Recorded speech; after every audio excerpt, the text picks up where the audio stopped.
Hi hello ಎಲ್ರಿಗೂ ನಮಸ್ಕಾರ. ನಾನು ನಿಮ್ಮ ಪ್ರೀತಿಯ ಗೀತಾ ಬಸವರಾಜು. ಈ ದಿನ ನಾವು ನಮ್ಮ ವಿಜಯಪುರದಲ್ಲಿರ್ತಕ್ಕಂಥ ಮಕ್ಕಳ ಕುಟೀರ ಬೇಸಿಗೆ ಶಿಬಿರಕ್ಕೆ ಬಂದಿದ್ದೆ. ಮಕ್ಕಳ ಜೊತೆ ಭೇಟಿಯಾದೆ. ಮಕ್ಕಳಿಗೆ ಮೆಡಿಟೇಷನ್ ಕ್ಲಾಸಸ್ ಕೂಡ ಕೊಟ್ಟೆ. ಅವ್ರನ್ನ ವಿಚಾರಿಸೋಣ ಬನ್ನಿ, ಹೇಗಿತ್ತು ಕ್ಲಾಸಸ್ ಅಂತ ಅವ್ರ ಒಪಿನಿಯನ್ ತಿಳ್ಕೊಳ್ಳೋಣ. ನಿನ್ನ ಒಪಿನಿಯನ್ ಅನ್ನ ಹೇಳು. ಈ ದಿನದ ಕ್ಲಾಸ್ ಹೇಗಿತ್ತು? ಚೆನ್ನಾಗಿತ್ತು, ಇಂಟ್ರೆಸ್ಟಿಂಗ್ ಪೀಸ್ ಆಗಿತ್ತು. ಓಕೆ, ನೀನ್ ಹೇಳು. ಮ್ಯಾಮ್, ಇವತ್ತಿನ ಕ್ಲಾಸ್ ಚೆನ್ನಾಗಿತ್ತು, ಫುಲ್ ಅಟ್ರಾಕ್ಟಿವ್ ಆಗಿತ್ತು ಮ್ಯಾಮ್. ಏನ್ ತಿಳ್ಕೊಂಡೆ ನೀನು? ಇವತ್ತು ತಾಳ್ಮೆ ಅನ್ನೋದು ಎಷ್ಟು ಇಂಪಾರ್ಟೆಂಟ್, ಮತ್ತೆ ಮೆಡಿಟೇಷನ್ ಮಾಡೋದ್ರಿಂದ ಎಷ್ಟು ಬೆನಿಫಿಟ್ ಐತೆ. Very good. ಹಾಗೆ ನಿಮ್ಗೆಲ್ರಿಗೂ ಮೆಡಿಟೇಷನ್ ಹೇಳ್ಕೊಟ್ಟೆ ಅಲ್ವಾ? ಮೆಡಿಟೇಷನ್ ನೀವೆಲ್ಲ ಡೈಲಿ ಲೈಫಲ್ಲಿ ಪ್ರಾಕ್ಟೀಸ್ ಮಾಡ್ತೀರಾ? ಎಜುಕೇಶನ್ ಡಿಪಾರ್ಟ್ಮೆಂಟ್ ಅಲ್ಲಿ ನಾವು ಎಜುಕೇಶನ್ ಅನ್ನ ಮಾಡ್ಕೊಳ್ಳೋದ್ರಿಂದ ಎಜುಕೇಶನ್ಗೆ ಮೆಡಿಟೇಷನ್ಗೆ ಏನು ರಿಲೇಷನ್ ಇದೆ? ನಾವು ಮೆಡಿಟೇಷನ್ ಮಾಡುವಾಗ ನಮಗೆ ಎಜುಕೇಶನ್ ಚೆನ್ನಾಗಿ ಬರಬೇಕು ಅಂತ ಅನ್ಕೊಂಡು ಮೆಡಿಟೇಷನ್ ಮಾಡಿದ್ರೆ ಅದು ರಿಯಲ್ ಆಗಿ ಸಕ್ಸಸ್ ಆಗುತ್ತೆ. Very good. ಅದಕ್ಕೆ ನಾವೇನ್ ಪ್ರಾಕ್ಟೀಸ್ ಮಾಡಬೇಕು ಡೈಲಿ ಲೈಫಲ್ಲಿ? ಮೆಡಿಟೇಷನ್, ಅದ್ರ ಜೊತೆಗೆ ಅಫರ್ಮೇಷನ್ಸ್ ನ ಪ್ರಾಕ್ಟೀಸ್ ಮಾಡ್ಬೇಕು ಅಲ್ವಾ? ಓಕೆ. ನಮಗೆ 21 ಡೇಸ್ ಅಂದ್ರೆ ಚೆನ್ನಾಗಿ ಮಾರ್ಕ್ಸ್ ಬರುತ್ತೆ. ಮತ್ತೆ ಕಾನ್ಸಂಟ್ರೇಷನ್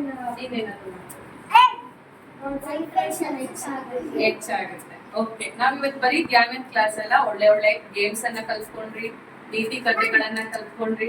ಎಲ್ಲಾನು ಹೇಗಿತ್ತು ಒಟ್ಟಾರೆಯಾಗಿ? ಚೆನ್ನಾಗಿತ್ತು. Okay, thank you. Say loudly.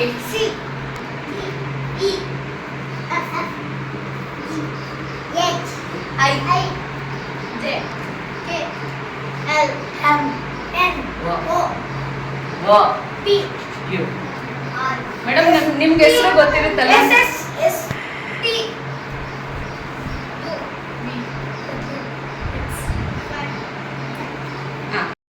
ಅಂತ ಕರೀತೀವಿ. ಬಾಬಾಗಳು. ಅವ್ರ ಹತ್ರ ಇಬ್ರು ಶಿಷ್ಯರಿರ್ತಾರೆ. ಎಷ್ಟು ಜನ ಶಿಷ್ಯರಿರ್ತಾರೆ? ಹೋಗ್ಬೇಕು ಅನ್ನೋ ಒಂದು ಸಂದರ್ಭ ಬರುತ್ತೆ. ಆಗ ಶಿಷ್ಯರನ್ನ ಕರೀತಾರೆ, ಬನ್ನಿ ಇಲ್ಲಿ, ನಿಮಗೆ ಇಬ್ಬರಿಗೂ 2 ಡಬ್ಬಿಗಳನ್ನ ಕೊಡ್ತಾರೆ. 2 ಡಬ್ಬಿಗಳಲ್ಲಿ ಧಾನ್ಯವನ್ನ ಹಾಕಿರ್ತಾರೆ. ಯಾವುದೋ ಒಂದು ಧಾನ್ಯ, ರಾಗಿ, ಅಕ್ಕಿ, ಯಾವುದಾದ್ರೂ ಒಂದು ಧಾನ್ಯವನ್ನ ಹಾಕಿಟ್ಟಿರ್ತಾರೆ. ನೋಡಿಯಪ್ಪ, ಇದು ನಿಮ್ಮಿಬ್ಬರು ಕೈಯಲ್ಲೂ ಕೊಟ್ಟಿದ್ದೀನಿ. ಇದನ್ನ ಯಾರು ನಾನು ಬರೋವರೆಗೂ ಉತ್ತಮವಾಗಿ ನೋಡ್ಕೋತೀರಾ, ಅಂದ್ರೆ ಚೆನ್ನಾಗಿ ಇದನ್ನ ಕಾಪಾಡ್ತೀರಾ, ಅವರಿಗೆ ನಾನು ಒಳ್ಳೆ ಶಿಷ್ಯ ಅನ್ನೋ ಒಂದು ಅವಾರ್ಡ್, ಅಂದ್ರೆ ಉತ್ತಮ ಶಿಷ್ಯ ಅನ್ನೋ ಒಂದು ಬಿರುದನ್ನ ಕೊಡ್ತೀನಿ, ಟೈಟಲ್ ಅನ್ನ ಕೊಡ್ತೀನಿ ಅಂತ ಹೇಳ್ಬಿಟ್ಟು ಹೋಗ್ತಾರೆ.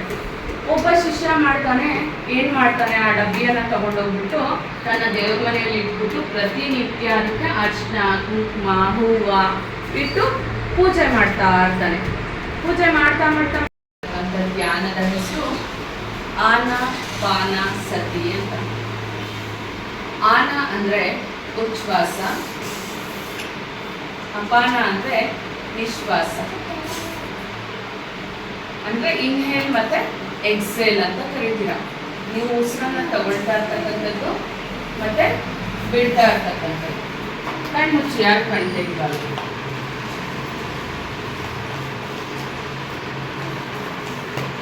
ಸತಿ ಅಂದ್ರೆ ಒಂದಾಗಿರ್ತಕ್ಕಂಥದ್ದು. ಒಟ್ಟಾರೆಯಾಗಿ ನಾವು ತೆಗೆದುಕೊಳ್ತಾ ಇರ್ತಕ್ಕಂತಹ ಶ್ವಾಸ ಮತ್ತೆ ಬಿಡ್ತಾ ಇರ್ತಕ್ಕಂತಹ ಶ್ವಾಸದ ಜೊತೆಯಲ್ಲಿ ಒಂದಾಗಿರ್ತಕ್ಕಂಥದ್ದೇ ಆನಾಪಾನ ಸತಿ.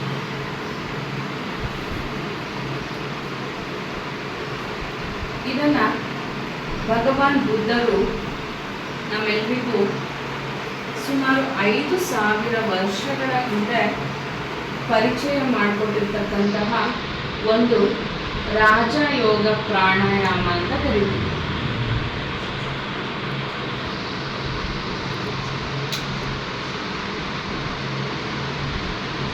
ಪ್ರತಿಯೊಂದು ಮಗು ಸಹ 5 ವರ್ಷ ವಯಸ್ಸಿನಿಂದ ಹಿಡಿದು, ಕಣ್ಣು ಯಾರು ತೆಗಿಬೇಡಿ, ನಾನು ಹೇಳೋದನ್ನ ಕೇಳಿ.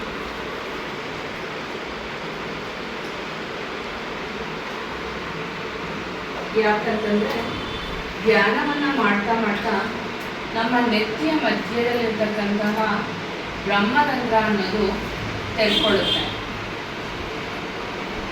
ಆ ಬ್ರಹ್ಮರಂಧ್ರದಿಂದ ಕಾಸ್ಮಿಕ್ ಎನರ್ಜಿ ಅಂದರೆ ಈ ವಿಶ್ವದಲ್ಲಿ ಅಪಾರವಾಗಿ ವಿಶ್ವಮಯ ಪ್ರಾಣಶಕ್ತಿ ಇರುತ್ತೆ.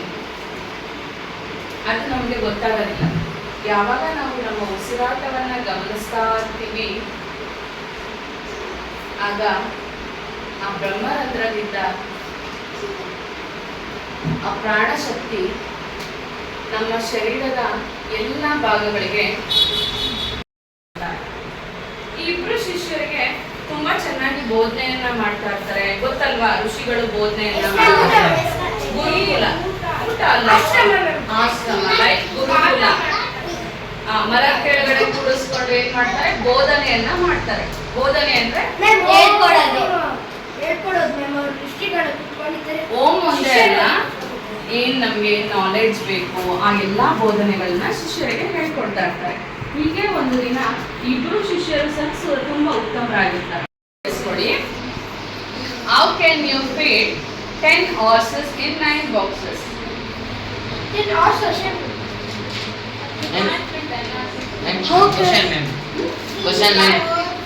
ಯೋಚನೆ ಮಾಡ್ಬೇಕಾಗುತ್ತೆ. How can you feed 10 horses in 9 boxes? Very nice. Claps ಮಾಡಿ ಅವಳಿಗೆ. ಅಷ್ಟು ಚೆನ್ನಾಗಿ ಲಿಸನಿಂಗ್ ಸ್ಕಿಲ್ ಇದೆ ನೋಡಿ. 9 boxes are to do.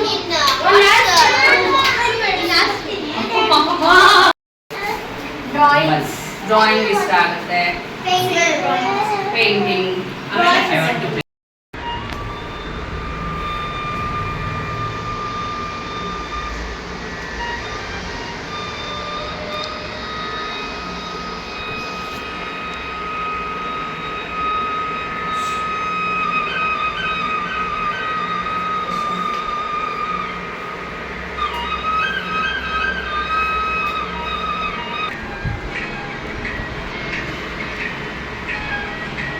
ಧ್ಯಾನ ಮಾಡುವಾಗ ಯಾವ ದೇವರ ನಾಮಸ್ಮರಣೆ, ಯಾವ ಮಂತ್ರ, ಜಪ ತಪ ಇದ್ಯಾವುದನ್ನು ಮಾಡಬೇಕು. ಕೇವಲ ನಿಮ್ಮ ಶ್ವಾಸ ಅನ್ನೋ ಗುರುವಿನ ಜೊತೆ ಅನುಸಂಧಾನ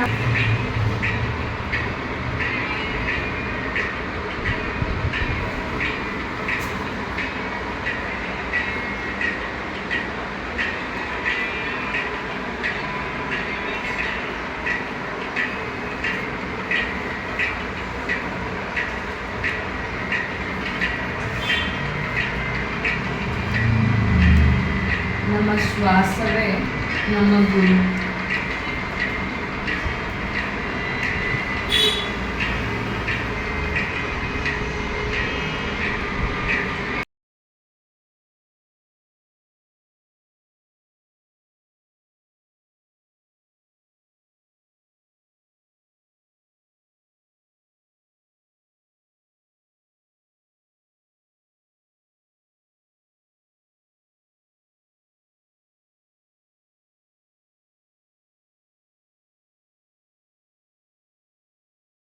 ಧನ್ಯವಾದಗಳನ್ನ ಅರ್ಪಿಸ್ತಾ ಇದ್ದೀನಿ. Thank you so much. ಹಾಗೆ ನೀವು ಈವರೆಗೂ ಬಂದು ನಮ್ಮ ಮಕ್ಕಳಿಗೋಸ್ಕರ, ನಮ್ಮ ಮಕ್ಕಳ ಕುಟೀರಕ್ಕೆ ಬಂದು ಇಷ್ಟೆಲ್ಲ ಒಳ್ಳೆ ಇನ್ಫಾರ್ಮೇಶನ್ ನಮಗೋಸ್ಕರ ಕೊಟ್ಟಿದ್ದಕ್ಕೆ ನಿಮ್ಗೆ ಕೂಡ ಧನ್ಯವಾದಗಳು. Thank you. Thank you. Bye. Bye.